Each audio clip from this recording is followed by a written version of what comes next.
So ang gagawin natin ngayon, let's have alternate reading of God's Word, salitang pagbasa ng salita ng Diyos. So we will read from 1 Corinthians at the New King James Version. I will start reading, then let's read the last verse together. Then later, bago po tayo umupo mamaya, hihilingin ko rin na basahin natin sa paborito kong version, Pinoy version, para mas ma-appreciate natin. So I will start reading. So verse 1, now concerning the things of which you wrote to me, it is good for a man not to touch a woman. Kayo naman po.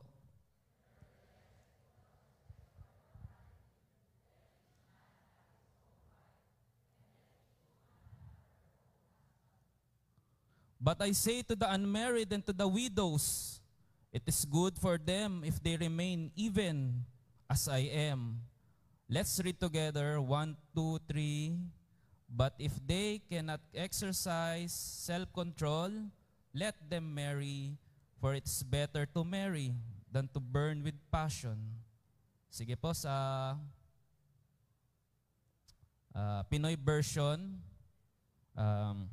Ngayon, sasagutin ko naman yung mga tinatanong nyo sa akin sa sulat. Mas mabuting wag na lang mag-asawa ang isang lalaki. Interesting, ha? Sige po.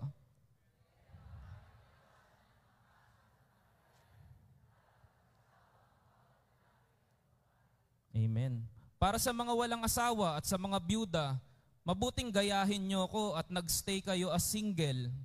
So sabay-sabay, pero kung hindi nyo mapigilan ng sarili ninyo, sige, sabay-sabay po tayo, sige, mag-asawa kayo. Mas mabuti yon kesa naman hindi nyo makontrol ang sarili nyo dahil sa sobrang pagnanasa. So, purihin ng Panginoon, pinagpala ng Diyos ang pagkabasa ng kanyang salita. Okay. So, bago po tayo maupo, manalangin po muna tayo. Hallelujah, Lord, we praise you, we thank you, we give you all the glory. Salamat, Panginoon, sa ginagawa niyo sa aming simbahan, sa inyong faithfulness sa bawat isa sa amin. And we thank you, Lord, for the presence of each one of us, Lord, na kahit umuulan, they choose to be here. And I pray, Lord, na ang bawat isa ay mabless sa mensaheng aming mapapakinggan ngayon. Speak to us, Lord. Mangusap po kayo sa puso ng bawat isa. Ito po ang aming dalangin sa pangalan ni Jesus. Amen. Sige po, maaari na po tayong maupo. Dahil maulan yung panahon, may tatanong ako sa inyo. Naranasan nyo na ba yung, di ba pag maulan gusto nyo yung mainit na pagkain, mainit na sabaw, di ba? So, sobrang excited nyo. Meron kayong ulam, pagkain dyan. Yung iba, lugaw, di ba? Tapos, sobrang excited nyo, sinubo nyo agad. And only to realize na bagong luto pala. So, ano mangyayari? Paso, sunog ang dila, no? So, minsan ganyan din kapag nagkakape kayo, di ba? Hindi nyo alam, mainit pala. Or yung sa mga mahilig sa street foods, yung mga nagpi-fishball, di ba? Tinusok nyo, so pagsubo nyo, grabe, ang init pala. So kaya ako natanong yung mga yan kasi meron tayong kasabihang Pinoy. Sabi dyan, ang pag-aasawa raw ay hindi parang kaning isusubo na ano? Na iluluwa kapag napaso. So napakagandang kasabihan. It reflects our Filipino values na pagpapahalaga sa pag-aasawa o pag-iisang dibdib. So kinumpara ng ating mga ninuno yung pag-aasawa sa pagkain ng ano? Kanin, tama. Hindi bigas. Kasi pag bigas di pa luto yun eh. At totoo naman, we can all agree na hindi basta-bastang desisyon ng pag-aasawa, tama? So kailangan pinag-iisipang maigi. So dapat yan ang pinapamulat din natin sa mga kabataan natin. Okay, so kailangan pag-isipan. Pero naisip nyo rin ba na sa kabilang banda, yung desisyon na manatiling isang single ay hindi rin basta-basta? Di ba? So yan, tsaka marami pa tayong ibang pag-uusapan ng mga komplikadong bagay sa araw na to. Kaya medyo mahaba po ang ating preaching ngayon. Kaya tinatanong ko kung ready na kayo kanina. I hope ready na talaga tayo. So, ang title ng pag-uusapan natin ngayon ay Mag-aasawa ba ako? Sige. Sige nga po, tanungin nga po natin yung ating katabi. Mag-aasawa ba ako? Sige po, huwag kayong mahiya. So ano daw pong sagot? Mag-aasawa ba? Thank you po. So, ito serious na to. Bago tayo, let's continue. Tanungin natin yung ating mga sarili naman. So, mahalaga ba talaga yung pag-aasawa? Hindi ba mas okay na wala na lang asawa? So, kung may nagtanong sa inyong kabataan, anong maipapayo nyo?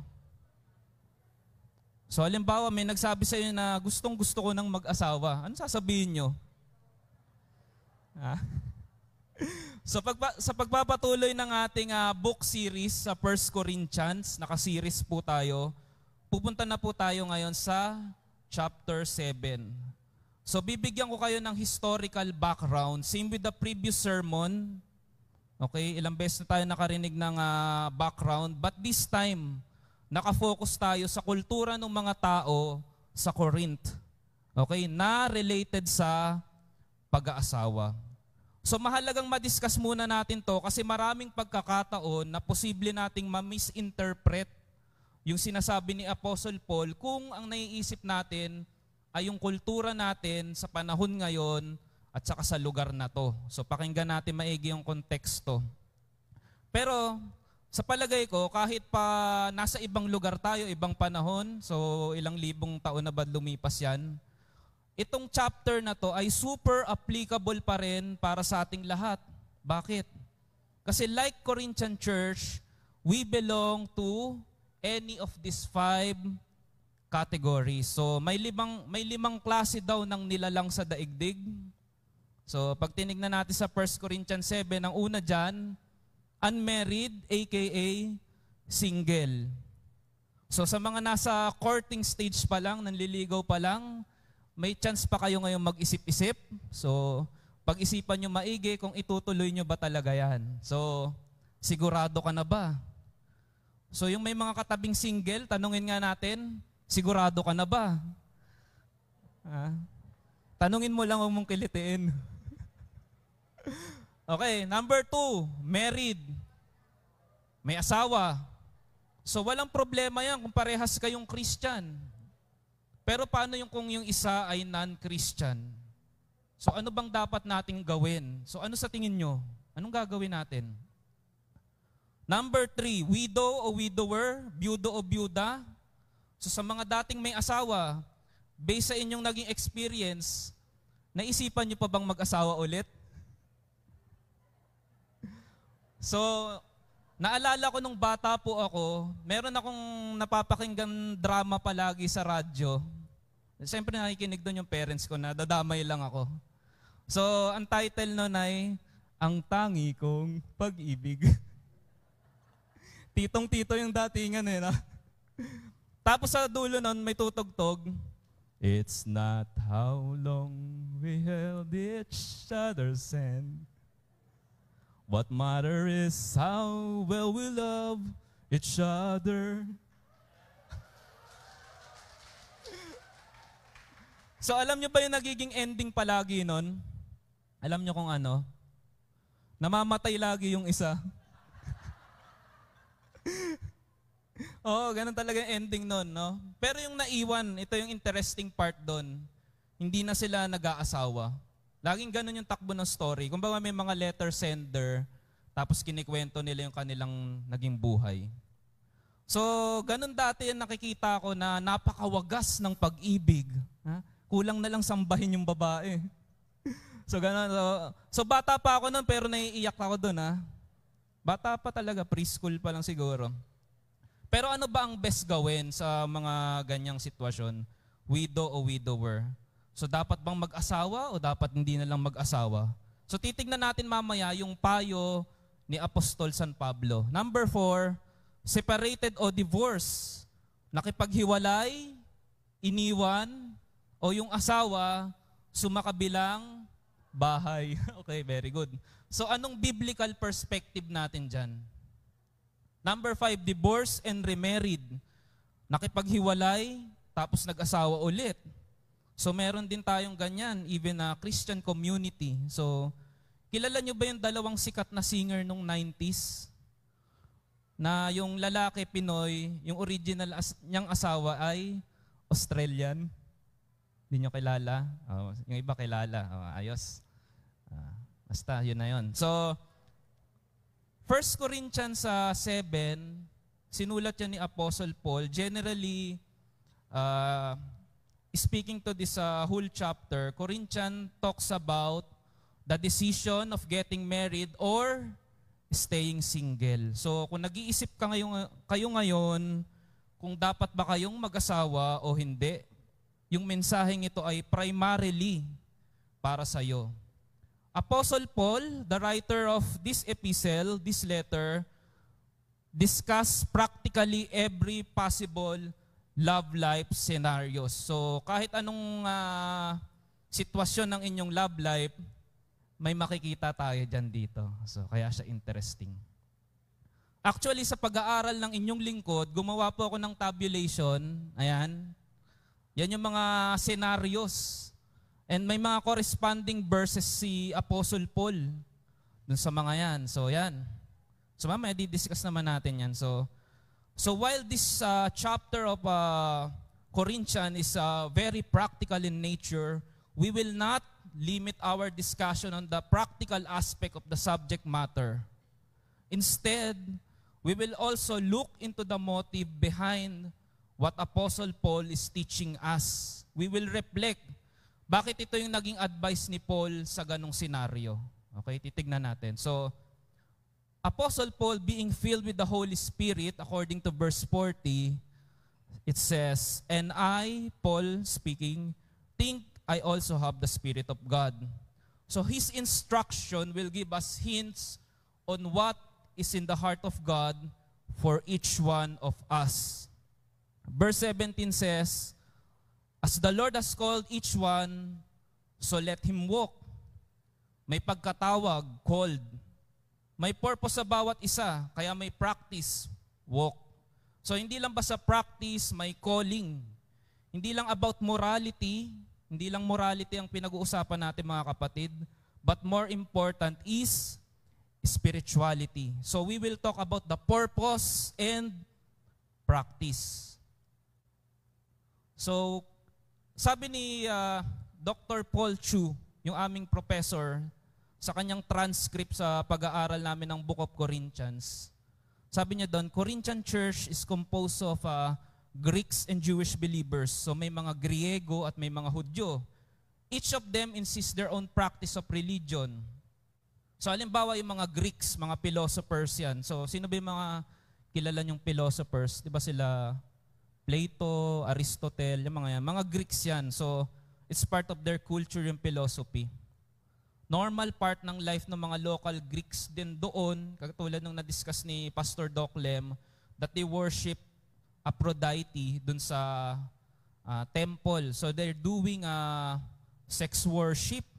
And there are 2,000 temple prostitutes na banggit dun. So mahalaga mabanggit natin ulit yan ngayon. So hindi lang yon, they have strong idea about separation of body and spirit. So alam niyo yung mga Greek, may ugali yan na dinadissect nila yung mga idea. So actually dyan ang galing yung systematic theology. So kinakategorize nila, pinaghihiwa-hiwalay nila. So dito sa pinag-uusapan natin ngayon, they have strong idea that body is separate, must be separate from the spirit, that in a sense, our spirit is good and our body is bad. Okay, so agree ba kayo doon? Amen? Very good. Wala nag-amen. So, mali po yun. So, pero yun ang pinaniniwalaan nila. So, that is also the reason bakit yung mga priest ay hindi nag-aasawa. They have concept of celibacy. So ganun yung naging practice ng mga ibang Greeks. Okay? They avoid marriage. Even some who are married, yung ibang may asawa na, avoid having sex. They feel more godly by not having sex with their spouse. Feeling nila mas banal sila kapag hindi sila sumisiping sa kanilang asawa. But that is unbiblical. So hindi ka nagiging holy for not having sex. Even our passion comes from God. Our body is good, it also comes from God. So mahaba yung naging discussion dyan ni Apostle Paul. Sabi niya rito, the husband should fulfill his wife's sexual needs, and the wife should fulfill her husband's needs. The wife gives authority over her body to her husband, and the husband gives authority over his body to his wife. Do not deprive each other of sexual relations unless you both agree to refrain from sexual intimacy. Tingnan niyo yung mga naka-highlight. For a limited time. So you can give yourselves more completely to prayer. Afterward, you should come together again so that Satan won't be able to tempt you because of your lack of self-control. So anong sinasabi dyan? May katungkulan ng mga may asawa sa isa't isa na ibigay ang sexual needs ng kanilang asawa. So take note, ang pinag-uusapan lamang po natin ngayon ay sa mga may asawa. Ngayon, kung meron kayong asawa at lagi kayong tinatanggihan, so pwede nyong i-quote yung verse na to sa kanya. So na-take note nyo na. So practice tayo. Sabihin nyo, kung katabi nyo yung asawa ko. Sige, sabihin nyo, huwag kayong mahiya. Asawa nyo naman yan eh. Asawa ko. Meron akong authority sa body mo. Si Paul nagsabi niyan, di ba? Nabanggit rin dyan na yung pag-iwas na gawin niyan ay for limited time only. So, very clear. Para syempre, dapat may time naman kayo mag-pray. No? So, makikita nyo, di ba? Yun yung reason, di ba? Bakit kayo hindi nyo gagawin yan for a time? It's for husbands and wife to pray. So, makikita nyo dyan na prayer lang ang pahinga. So, sige po, yung mga may asawa, kausapin nyo uli yung asawa nyo, sabihin nyo, prayer lang ang pahinga. Sige po, wag kayong mahiya. So yung mga local sa Corinth, umiiwas sila sa pag-aasawa. Umiiwas sila sa sumiping sa kanilang asawa. So hindi ko alam bakit ganito madalas yung natatapat sa aking topic. Sa junior tsaka sa CGS ito rin. Nagiging expert na po ako dito. So sa mga Jewish believers naman, Jewish na tayo kanina, Greek, di ba? So, sa mga Jewish believers naman who happen to be in Corinth, so mga Hudyo na nakatira sa Corinth, napadpad, nag-abroad sa Corinth. So, probably mga traders sila. So, iba naman yung istorya nila. Pinangahawakan nila yung paborito kong verse sa Genesis chapter 1.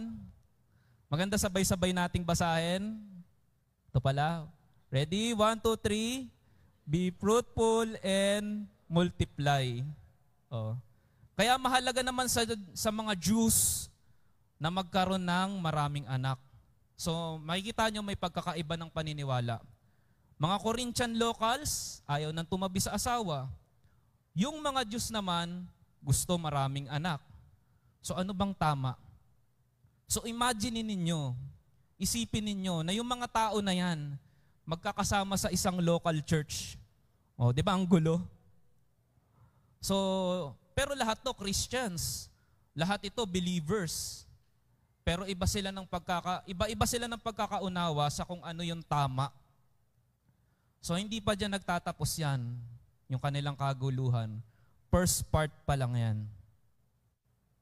Sabi ni Dr. Randall Smith, isang pastor, historian, archaeologist, na nagsulat ng librong Places in the Book of Acts at librong Reading the Map, Lessons in Genesis na may 4 na volume. Sabi niya dyan, meron daw 4 na categories ng marriage sa Corinth. So number 1, contubernium, a non-contractual tent marriage, okay, between slaves, often for purpose of breeding. So this type of relationship wasn't legally recognized and slaves were considered property. So grabe ano. Ginagawang asawa yung slaves para anakan. So wala itong formal legal process. Nagagawa nila yan dahil tingin nila sa slaves ay pag-aari nila, isang property.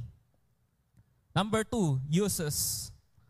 A common law marriage that was established after a year of cohabitation, living together. Although not contractually binding, it was a common practice. So, kung sa panahon natin ngayon, katumbas nga niya yung live-in. So, at katulad ng contubernium, so wala siyang legal bind, pero after a year ay considered na talaga silang mag-asawa. Number 3, coemptuan manum, a type of marriage where a woman was purchased from her father, binibili sa tatay, often to fulfill a debt, pambayad utang. So the woman might be free to live after several years of pleasurable service. So isang matinding practice, sobrang unethical, immoral, so ginagawang pambayad ng utang ang isang anak.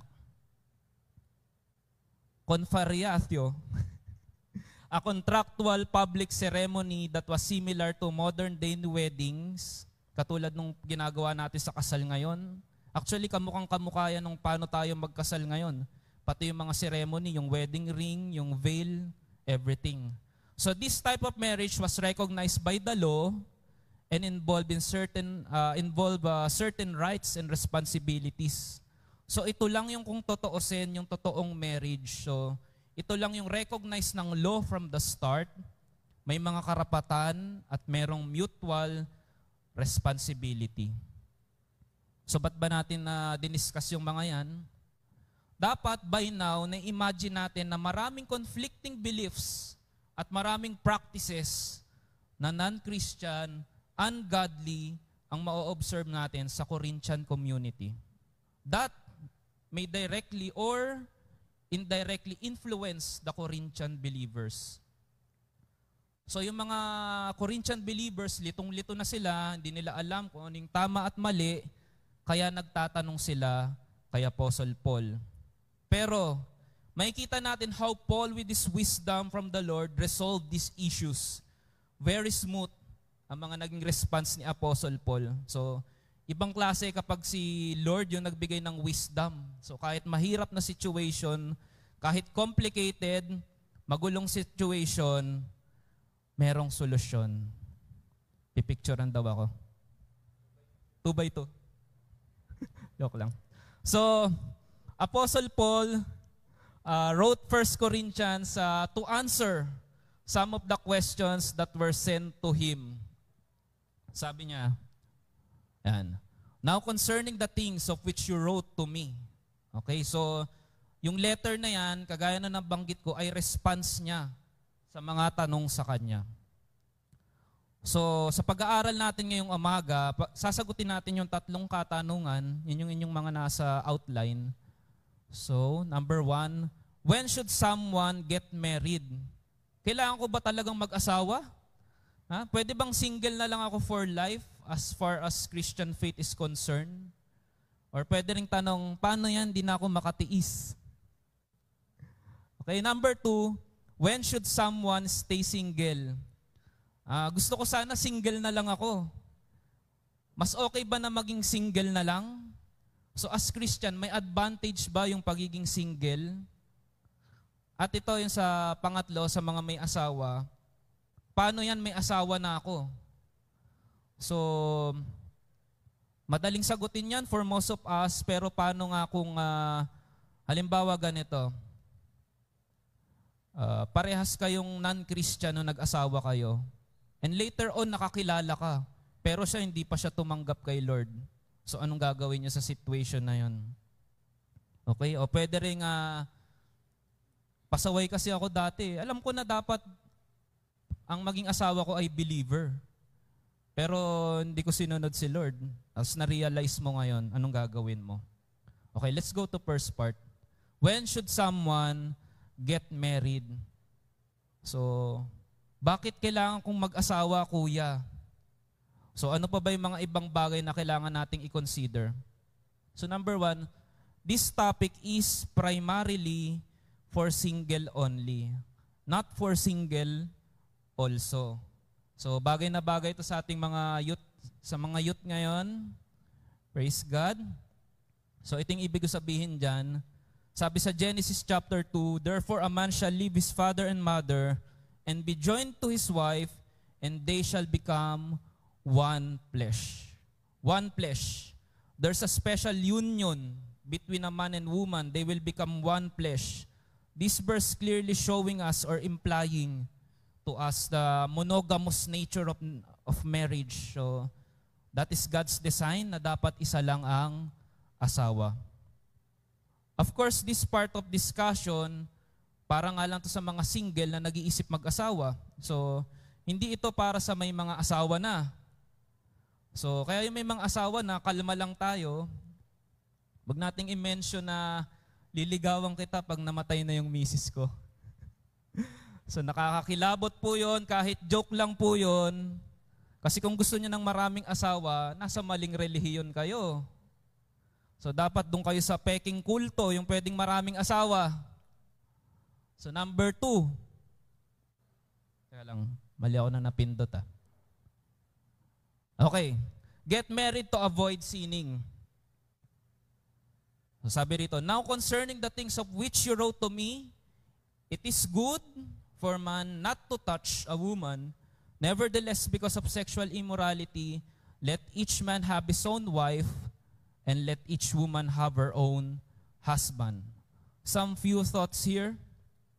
Una, sinabi na may nabanggit dyan na word na not to touch o to touch. So, it implies sexual relationship. So, hindi ito simpleng touch na tinapik ka sa ulo, magpapakasal na kayo, o nag-shake hands kayo. So, hindi ganon yon, o inakbayan ka. So, kung i-rephrase natin yan, in other words, it is good for man not to have sexual relationship. Kung kaya mong magtiis, kung pwede kang hindi mag-asawa, kung kaya mo na mabuhay mag-isa, hindi ka required na mag-asawa. So kung ikaw yung tinatawag na blessed single, katulad ni Paul, pwedeng-pwede na hindi ka mag-asawa. Kaya lang ganito mga kapatid, nung panahon nila, sexual immorality is rampant in their place. So laganap, maraming tukso, madaling magkasala. So kaya sinasabi, it is then good in a sense, it means it's more advisable to get married dun sa situation nila. Kumbaga sinasabi ni Paul, alam nyo kapatid, maganda sana, wag na kayong mag-asawa kagaya ko. Kaya lang maraming tukso. Kaya generally speaking, mag-asawa na nga lang kayo kaysa magkasala kayo. Tapos may isa pa akong hin-highlight dyan, sabi it is good. Okay, so Apostle Paul didn't say that it is the only one. Okay, that is good. That means it is also good to stay single. Okay, so it is good to stay single only if you can avoid temptation. Okay, so but if not, it is best to get married. So, ibig sabihin, mabuting hindi ka mag-asawa, pero kung kaya mo lang. Pero, mabuti rin naman yung mag-asawa. So, depende sa'yo, depende sa situation mo. By the way, yan yung Greek word na pinanggalingan yan nung to touch. So, okay. It should always be our goal to give God the highest glory through us, through our lives. The way we live our lifestyle, okay? ang goal natin is mag-glorify si God sa pag-aasawa man o sa pagiging single. It is also good not to get married if this applies to you, so that you can spend more time with the Lord.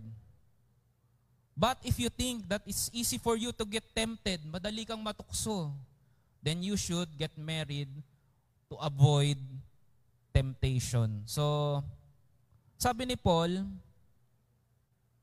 but I want you to be without care. Okay?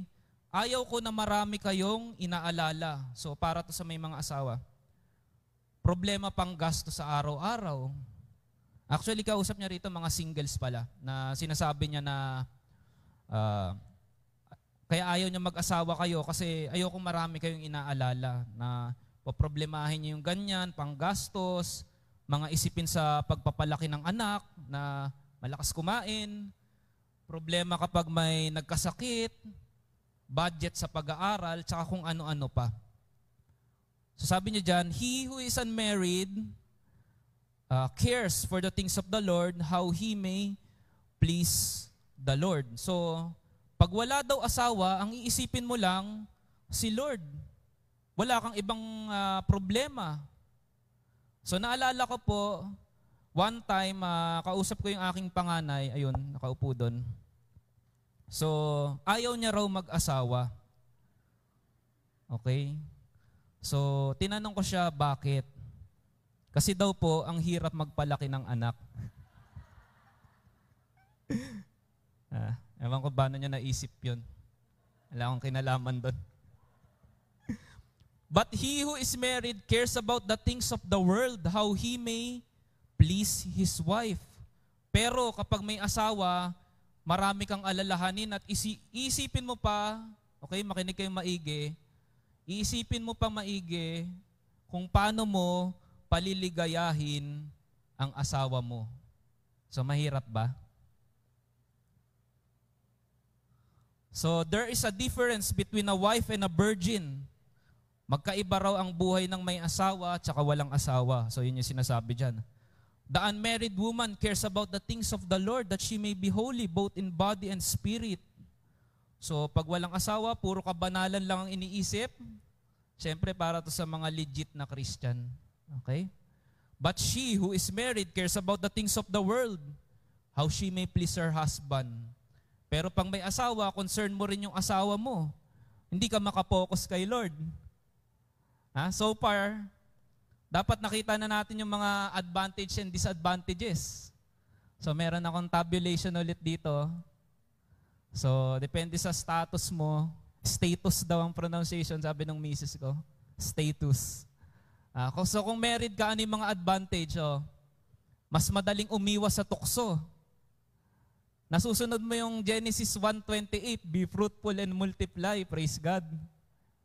Nasunod namin yan. Dami na namin. Okay, and pero may disadvantage. Nakapokus sa asawa, paano paliligayahin? Sa mga single naman, si Paul nagsabi niyan, advantage, nakapokus kay Lord. Mas nakakapag-disciple, hopefully. Pero may disadvantage. Mas madaling mahulog sa tukso. So, tendency lang naman yan. Pwede namang hindi. Thank you, bro. So, kaya pipili talaga tayo kung ano yung best para sa atin. So, and siyempre, most importantly, kung ano yung mas magbibigay ng glory kay Lord. Amen? Amen. So, ngayon meron akong disclaimer. Mahalaga to. Hindi dahil dinidiscuss ko yung mga disadvantage ng may asawa, yung mga challenges ng may asawa at anak. Hindi po ibig sabihin nun, nabubulol ako, na meron akong regret sa pag-aasawa. So hindi po ganon. So mabuti na po yung malinaw para mamaya hindi naman ako mapagalitan ng misis ko. Kumbaga dinidiscuss ko lang yung mga sinabi ni Paul. Malinaw, no? Narinig nyo lahat yun, So, in fairness kay Paul, ang sinasabi niya, maganda may asawa. Will din ni Lord na mag-asawa yung isang tao. Pero dapat ang priority mo, yung purpose ni Lord. So, punta tayo doon sa another scenario. Sabi ko sa inyo, maraming scenario to eh. So, for widow o widower, so, ang applicable naman dyan na principle ay purposeful marriage. So, pag sinabi natin purposeful marriage, ito yon. So, sabi dyan, a wife is bound by law as long as her husband lives. But if her husband dies, she is at liberty to be married to whom she wishes. Kahit sino. Only in the Lord ay may condition. But she is happier if she remains as she is, according to my judgment, and I think also I have the Spirit of God. So here, we can see the principle that we are bound by the law as long as we live. Okay, so ibig sabihin, pag deads na yung asawa, pwede na uli mag-asawa. So walang problema doon, hindi ka nagkakasala, okay lang yon. Pero syempre, dahil isa kang believer, sabi dito, only in the Lord. So, ibig sabihin niyan, dapat lang na maging asawa mo ay believer rin. Okay? At sabi sa verse 40, but she is happier if she remain as she is, according to my judgment, and I think I also have the Spirit of God. So, in other words, okay, pwede kang mag-asawa ulit, pwede naman yan, pero alam mo ba na magiging mas masaya ka kung single ka na lang? Nasa sayo yan. Buhay mo naman yan. So, sa mga nagkaasawa na, so, naintindihan nyo yan. So, kahit gano'n nyo kamahal ang asawa at pamilya nyo, oo, masaya, but you know so well na maraming sacrifice sa part ninyo. So, kaya ang tanong doon, gusto nyo bang pasukin ulit yan? For a second time? Ganyang buhay? So, on the other hand, meron uli akong disclaimer. So, hindi dahil mahirap mag-asawa, sinasabi ko, so, hindi ibig sabihin yan, hindi masaya. Okay? So, parang pagpapastor, oo, mahirap. Pero kaya mo pinasok yan, gusto mo yan. Di ba, Pastor Doc Lim? Masaya ka dyan, di ba? Kahit umiyak at umiling pa lahat ng kalabaw sa Pilipinas. Okay, so, another thing we need to discuss, Christians don't initiate divorce. So, sabi ni Apostle Paul, now to the married I command, yet not I, but the Lord. A wife is not to depart from her husband, but even if she does depart, let her remain unmarried or be reconciled to her husband. A husband is not to divorce his wife. So, second clarification. Nabanggit ni Paul dyan na now to the married I command, yet not I, but the Lord. Bakit ba sinabi pa ni Paul yan? No? So this is to give distinction kung sino yung nagsasalita. Para yung nagbabasa ng letter, alam niya kung yung words na yun ay galing kay Lord or galing kay Apostle Paul. But take note of this. It doesn't mean that Paul's word is less inspired or Paul's word, okay, is less inspired than Lord's word. So that means whether the word is from the Lord or from Paul, both has the same level of authority in terms of divine inspiration. So kahit na si Lord Jesus yan or si Apostle Paul ang nagsasalita, dahil parehong na-mention yan sa Bible, pareho lang yan divine inspired. Pareho lang yung God's word, parehas yan ng level of authority, whether if it's from Paul or from the Lord Jesus Himself. So malinaw. So divine inspiration. So Christians must not initiate divorce as much as possible. But if divorce or separation is unavoidable, hindi mo maiwasan. For example, there is some form of abuse. Okay? Physical abuse. Okay? Pwede ring emotional. So she may divorce. if she is a victim of divorce, okay? She is the victim of her husband, but she cannot get married again. So hindi na pwedeng mag-asawa. So God's word yung pinag-uusapan natin dito. So ibig sabihin sa mata ng Diyos, dahil buhay pa yung asawa mo na hiniwalayan mo, kahit nakipaghiwalay ka pa, so kayo pa rin talaga yung mag-asawa sa mata ng Diyos. So tingnan natin yung magandang sinabi ni C.S. Lewis about marriage. So sabi niya rito, love is not merely a feeling. It is a deep unity maintained by the will and deliberately strengthened by habit, reinforced by, in Christian marriages, the grace which both partners ask and receive from God. So, there is a deep unity. So, talking about marriage. There is God's grace. So, we ask for it and we receive it from God. So, we cannot overemphasize the importance of marriage to God. In fact, we, as church, we refer to us the bride of Christ. Okay? So, ganyang kahalaga yung marriage. Okay, punta naman tayo ngayon sa staying single. Singles, listen well. Una, bakit ka mag-i-stay single? Bakit ganyan ang iyong magiging decision? If you are a blessed single.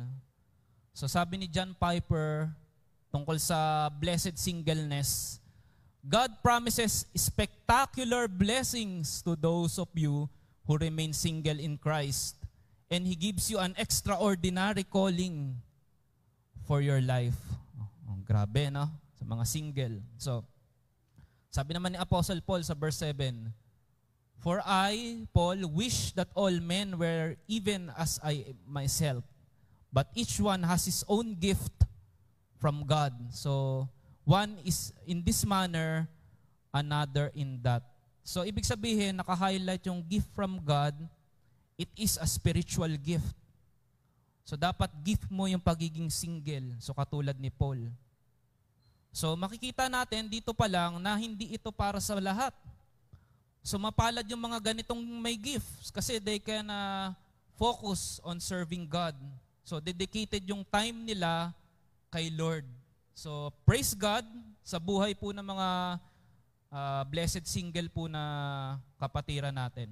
Pero kung hindi mo ito gift, wag mong ipilit kasi magiging mahirap lang ito para sa iyo. So, having said that, the second reason why is it good to stay single is this one. If you want to focus on serving God. So, sabi nga ni Paul uli, I want you to be free from the concerns of this life. An unmarried man cannot or can spend his time doing the Lord's work and thinking how to please Him. So, ang purpose dapat ng pagiging single, kung yan man ang iyong maging decision, is mag-focus kay Lord, serving God. Pero pwede rin naman ito. Yan, you simply decided not to get married. Okay? You don't want additional concerns, yung binabanggit ni Paul kanina, in your life, and you are sure that you can control yourself. So, may mga kakilala akong ganyan, probably 2 or maybe 3 na nag-decide na ayaw lang nilang mag-asawa. Verse 37, but if he has decided firmly not to marry, and there is no urgency, and he can control his passion, he does well not to marry. Kung di ka nagmamadali, kaya mong kontrolin yung sarili mo, okay lang. Huwag ka mag-asawa o huwag ka munang mag-asawa. So katulad ng mga tinatawag nating iba na mga career man and woman, diba? Focus lang sa career. So dito na tayo ngayon sa pinakahihintay ng lahat. Why should someone stay married? So para to sa may mga asawa. Okay, number 1, to bring holiness to the family. Okay, so katulad nung nabanggit ko kanina, there are instances may mga kinasal and they were both unbelievers. Okay? So, nagpakasal sila, doon pa sila kabilang sa mga nagpapanggap na mga totoong iglesia. Okay? And later on, one of the spouse gets saved. Yung isa nakakilala kay Lord. Yung isa lang. Paano yun? Makikipaghiwalay ba siya? Ngayong nakakilala na siya kay Lord? So, anong sagot nyo? Sige nga. Sige, isipin natin yung sagot natin So, ito yung sabi ni Paul. But to the rest, I, not the Lord, say, if any brother has a wife who does not believe, and she is willing to live with him, let him not divorce her. And a woman who has a husband who does not believe, if he is willing to live with her, let her not divorce him. Huwag makikipaghiwalay. Pero may condition. So ano yung condition? Dapat willing na hindi makapaghiwalay. For the unbelieving husband is sanctified by the wife, and the unbelieving wife is sanctified by the husband. Otherwise, your children would be unclean. But now, they are holy. So, wag makipaghiwalay. Okay? Hanggat maaari. So, merong something interesting dito. Hindi ko na alam kung napansin nyo ba, yung sanctified. So, baka matanong nyo kasi, so, anong ibig sabihin niyang, Paps? Maliligtas yung unbeliever dahil sa faith ng mga believer na husband? Tingin nyo, ganun ba? Yan ba ibig sabihin yan? So, let me explain. So, nabanggit dyan, no, yung word na sanctified, naka-underline. So, sanctification literally means pagpapabanal. So, dyan pumapasok yung paglilinis sa ating mga kasalanan, pagpapawalang sala. Okay? And there are 3 types of sanctification. Okay? So, ilan yung alam yung klase ng sanctification? So, medyo technical ito. So, please bear with me. So, number 1, definitive sanctification. The one that we receive once we accepted Jesus Christ. So, katulad yan, balik tayo ng isang chapter. And such were some of you, but you were washed, but you were sanctified, but you were justified in the name of the Lord Jesus by the Spirit of God. Nakita nyo? You are sanctified, pinabanal, justified. So, sa isang Tagalog version, yung ang salita ng Diyos version, ang sabi doon, itinuring na kayong matuwid. So, ibig sabihin, tumanggap na kayo kay Kristo, ligtas na kayo sa apoy ng impyerno. So, yan ang ibig sabihin yan. So, definitive sanctification. So, pangalawa, progressive sanctification. As we continuously strive to lead the holy life, okay, pinipilit nating mabuhay ng may kabanalan. So, sabi sa 1 Thessalonians, for this is the will of God, your sanctification, that you should abstain from sexual immorality. So, this is the practical part of Christianity, living godly life and avoiding sin. So, becoming more like Christ. So, nabubuhay ka ng may kabanalan, hindi carnal. And surprisingly, there is a third one. So, alam nyo ba yon? So, the lesser one known, sanctification without salvation. So, that is the one we are studying right now. Sabi dyan, let her, believers, yung tinutukoy dyan, not to divorce him, unbeliever. For the unbelieving husband is sanctified by the wife, and the unbelieving wife is sanctified by the husband. Otherwise, your children would be unclean, but now they are holy. So, yung 3 instances na yan na ginamit yung word na sanctify, Paul used the same Greek word. Yan, hagayazo. So, pare-parehas ang word na ginamit dyan. So, pero iba-iba yung contextual usage, iba-iba yung pagkakagamit. So, for the purpose of our study today, we are using the third meaning of the word. Meaning, sanctification without salvation. So, it means the family of the saved wife or husband may live godly, holy life, though they are not saved yet.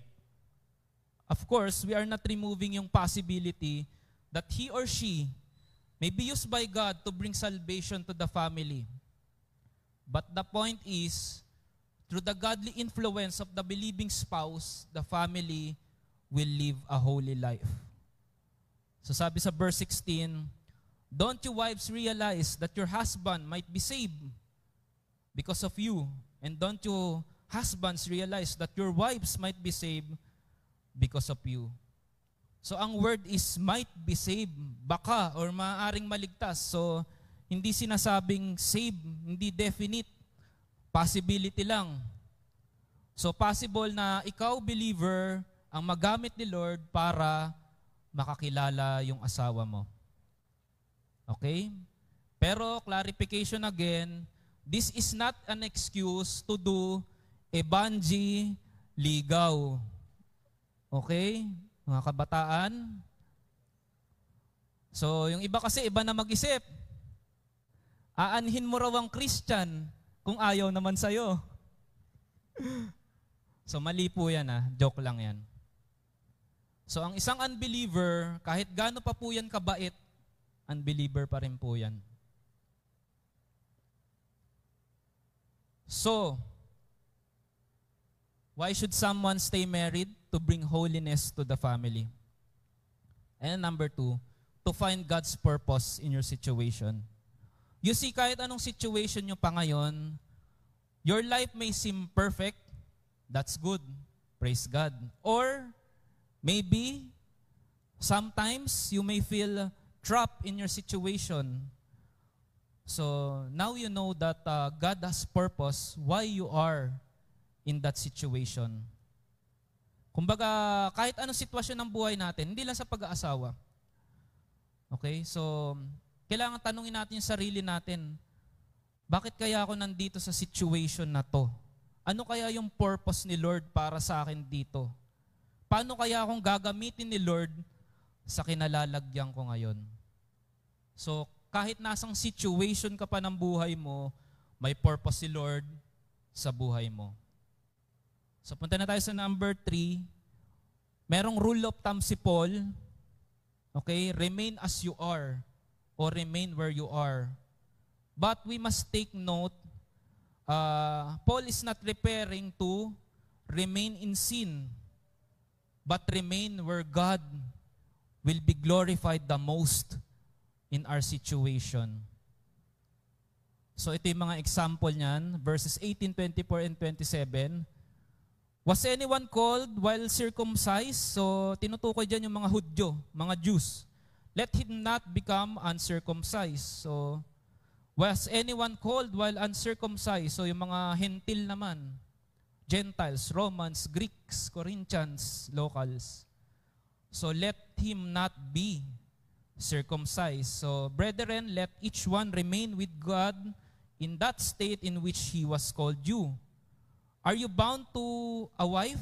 May asawa ka ba? Do not seek to be loose. Huwag kang makipaghiwalay. Do not, are you loose from a wife? Wala kang asawa. Do not seek a wife. Hindi ka required mag-asawa. So, kung alin man dyan yung sa nasang situation ka, na nakilala mo si Lord, so hindi mo kailangan umalis dyan. So, ibig sabihin, nakakilala ka kay Lord, hindi mo kailangan na hiwalayan ang asawa mo. Okay? So, kailangan pagtiyagaan mo yan, pag-pray mo yan, sharean mo yan, invite mo dito sa FCF, and hopefully, eventually, makilala niya si Lord. So, isa pang bagay, kung wala pa talagang mahanap, so wag magmadali. So, hindi pa lang panahon siguro. So, continue seeking God's will in your life. God is in control. God's timing is flawless. Okay, so ano bang application natin ngayon sa umagang ito? So sabi sa verse na to, verse 10, "Now to the married I command, yet not I but the Lord, a wife is not to depart from husband." So makikita natin yung malalim na pagpapahalaga ni Lord sa family. So to summarize our discussion, it's quite long. Naka-isang oras ba ako? Praise God. So this is a challenging passage. So ang ating main idea ay ito. The decision to get married, stay married, or remain single must be based upon one big idea: what will bring God the highest glory. Take note that what will bring God the highest glory. So kung ano man desisyon nyo, ang iisipin nyo, kung ano yung makaka-glorify kay Lord. And these principles that will bring God highest glory, based on our discussion, ito yung mga yon. Number 1, think how much a family is important to God. Stay single so you can focus on serving God only if you can, or you are gifted, or you are not easily tempted.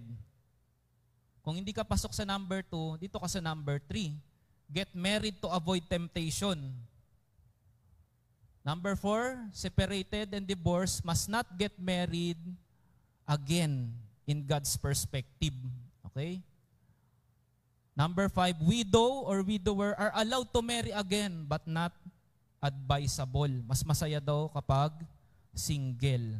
So, generally speaking yan, according kay Paul. So, finally na, I want to leave this quote. The most foundational thing to see from the Bible about marriage is that it is God's doing. And the most ultimate thing to see from the Bible about marriage is that it is for God's glory. So marriage is God's doing. Marriage is for God's glory.